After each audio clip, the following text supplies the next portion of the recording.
Communiqué du Conseil des ministres du 13 janvier 2021. La réunion hebdomadaire du Conseil des ministres s'est tenue ce jour au nouveau palais de la présidence, sous la présidence de son Excellence, M. Faure Essozimna Gnassingbé, président de la République.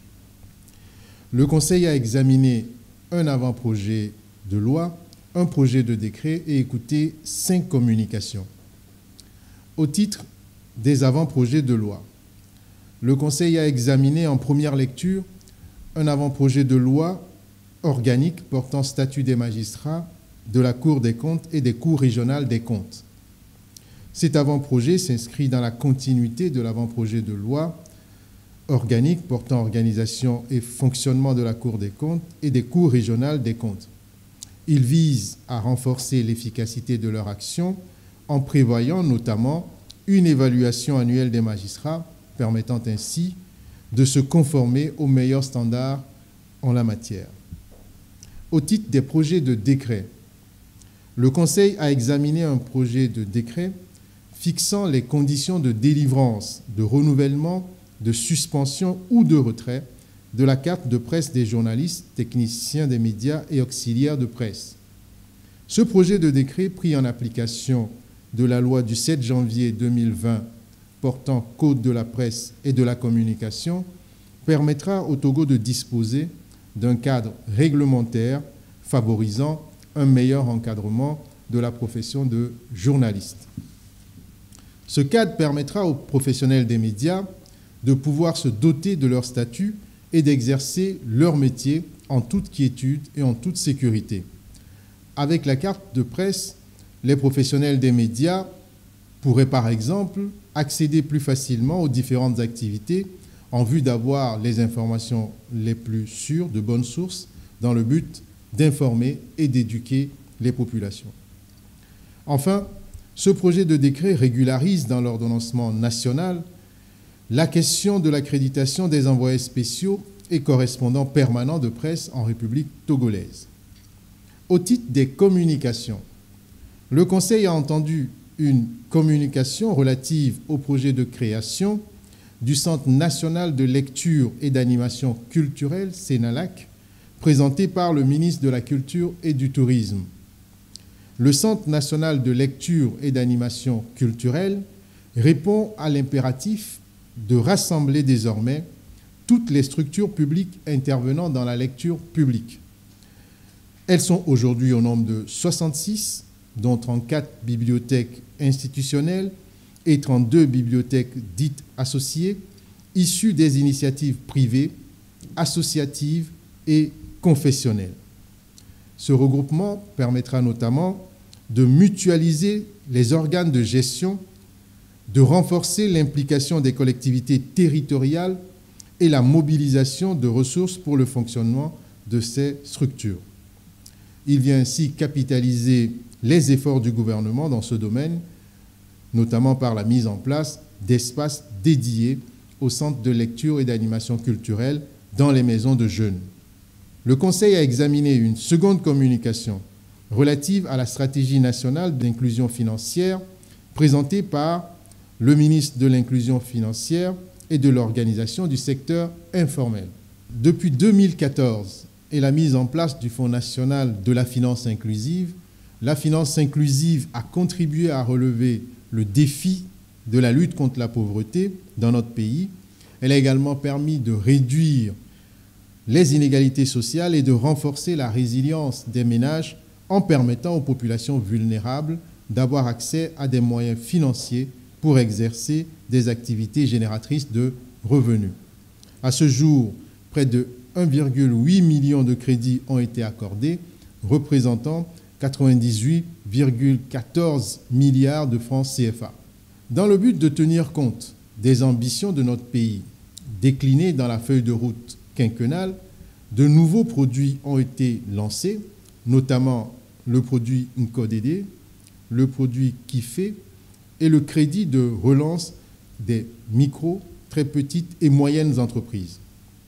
Le Togo est ainsi devenu en 2019 le premier pays du classement dans la zone UEMOA en matière d'accès aux services financiers, Ceci grâce à une progression de près de 80% au titre du secteur des systèmes financiers décentralisés.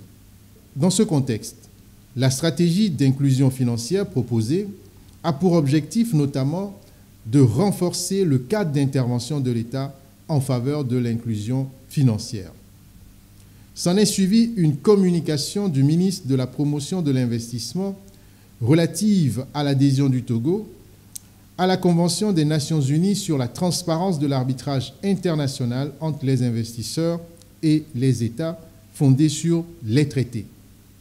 Suite à cette présentation, des études complémentaires seront menées afin de statuer sur l'adhésion de notre pays à ce traité. Le Conseil a également écouté une communication relative au respect des procédures en matière de collaboration entre les ministères sectoriels et le corps diplomatique accrédité en République togolaise. Cette communication a été présentée par le ministre des Affaires étrangères, de l'intégration régionale et des Togolais de l'extérieur. Fort de ces excellentes relations avec ses divers partenaires, notre pays entend, dans le cadre de la mise en œuvre de la feuille de route 2020-2025, améliorer les modalités de discussion et d'échange avec les représentants des partenaires présents dans notre pays. Ainsi, pour garantir la constance des positions et des orientations du gouvernement, toutes les communications et prises de contact officielles entre les ministères sectoriels et les partenaires bilatéraux et multilatéraux, concernant notamment les requêtes et propositions de financement, l'acceptation et le suivi des projets, ainsi que les signatures de conventions, devront se faire soit par l'entremise du ministère chargé des Affaires étrangères, soit encore par l'entremise du ministère chargé de la planification et du ministère chargé des Finances. S'en est suivi une communication du ministre de la Sécurité et de la Protection civile relative aux rencontres d'échange entre les forces de défense et de sécurité et les populations civiles dans le cadre de la promotion du dialogue entre les civils et les forces de défense et de sécurité. Ces rencontres ont eu lieu dans le but de préserver les valeurs essentielles de paix et de cohésion nationale qui caractérisent notre pays dans un contexte sous-régional agité, et le gouvernement les a initiés et organisés entre les populations civiles et les forces de défense et de sécurité dans toutes les régions du Togo et dans le Grand Lomé. Ces rencontres ont pour objectif principal de resserrer les liens de collaboration entre les forces de défense et de sécurité et les populations civiles, cultiver le vivre ensemble et rechercher des solutions durables pour prévenir les conflits et lutter contre l'insécurité. Au total, 7 rencontres ont eu lieu, respectivement à Mango, Kara, Sokodé, Palimé, Atakpamé, Adétikopé et Lomé. Au regard de l'impact positif de ces rencontres qui ont réuni des participants venus de tous les horizons, le Conseil a approuvé l'extension de celle-ci à d'autres localités et a instruit pour qu'elle soit tenue de façon périodique et régulière en lien avec la loi de programmation militaire et en relation avec les départements ministériels clés tels que le ministère chargé des Armées, le ministère chargé de la Justice, le ministère chargé des Droits de l'Homme, celui chargé de l'administration territoriale et celui chargé de l'environnement. Au titre des divers, le Conseil a écouté un compte-rendu relatif à la tenue, le vendredi 8 janvier 2021, d'une réunion du cadre de concertation État-secteur privé. Cette réunion, qui marque la redynamisation de ce cadre, a été l'occasion pour le gouvernement de présenter sa feuille de route quinquennale. Le secteur privé a marqué sa disponibilité à répondre aux sollicitations du gouvernement dans le cadre de la mise en œuvre de cette feuille de route.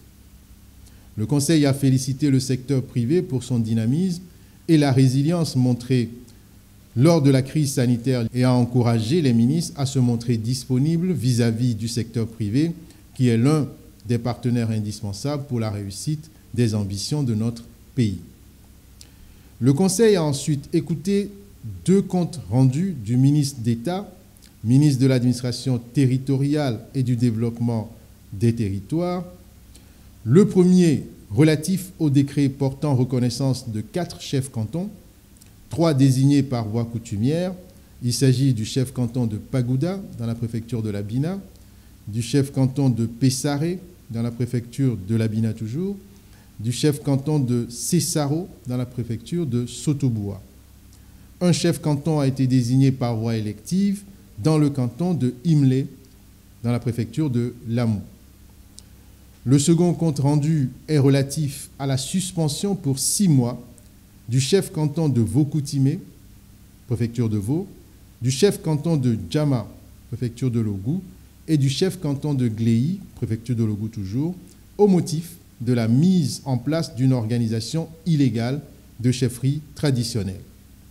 Il convient de rappeler que dans sa vision de promotion du développement local, le gouvernement accorde une attention particulière aux acteurs locaux.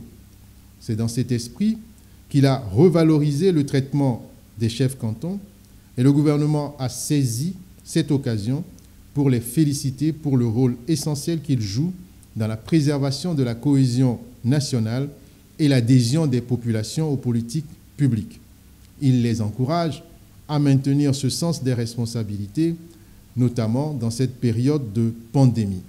Fait à Lomé le 13 janvier 2021.